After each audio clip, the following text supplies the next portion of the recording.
Alors nous sommes à la Défense, sur le chantier de la Tour Éclat. Donc c'est une tour qui a été dessinée par Jean Nouvel.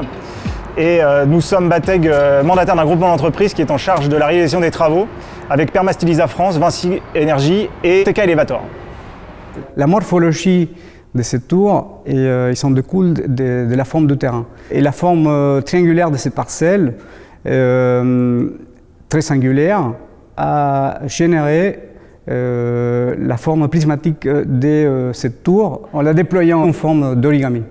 En fait, la Tour Éclat, elle a été développée dans le cadre de la rénovation du quartier de la Rose de Cherbourg. À l'époque, en 2012, Paris La Défense a lancé un appel d'offres parce qu'il souhaitait redévelopper le quartier de la Rose de Cherbourg et transformer le boulevard circulaire, qui était un boulevard routier, en un boulevard plus urbain. Donc nous avons répondu avec AG Real Estate et Heinz en co-développement avec l'architecte Jean Nouvel sur un projet avec une architecture unique. Et notre objectif, c'était vraiment de redévelopper le quartier et le transformer en un quartier mixte qui créera une couture entre la ville de Puteaux et Paris La Défense.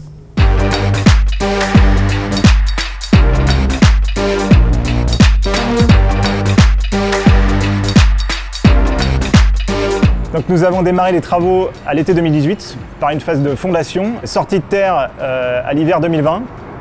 Nous avons attaqué la médiastructure qui est une partie spécifique avec des doubles ou des triples hauteurs et un certain nombre d'espaces de services qui ont donc des volumes atypiques. Et la superstructure va nous emmener jusqu'en décembre 2021 et il nous restera une demi-année pour terminer les travaux.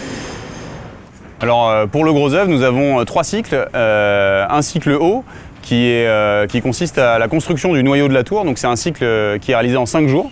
Donc en 5 jours, nous faisons un niveau du noyau de la tour.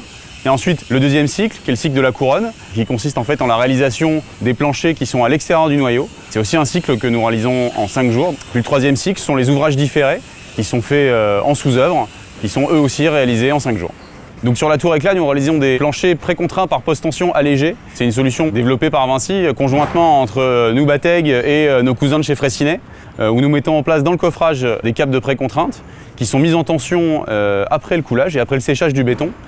En plus de cela, avant coulage, nous intégrons dans le coffrage des caissons d'allègement qui permettent de réduire le volume et donc le poids de béton de l'ouvrage, ce qui nous permet d'atteindre des portées plus importantes et de réduire le poids sur nos fondations.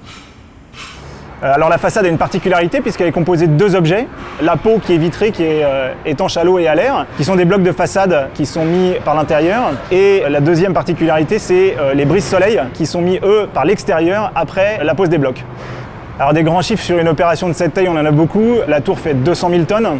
On a 40 000 m² de façade qui est l'équivalent de 7 terrains de football, 24 km de brise-soleil. Et surtout en ce moment, nous avons 400 compagnons qui œuvrent chaque jour pour édifier cet ouvrage.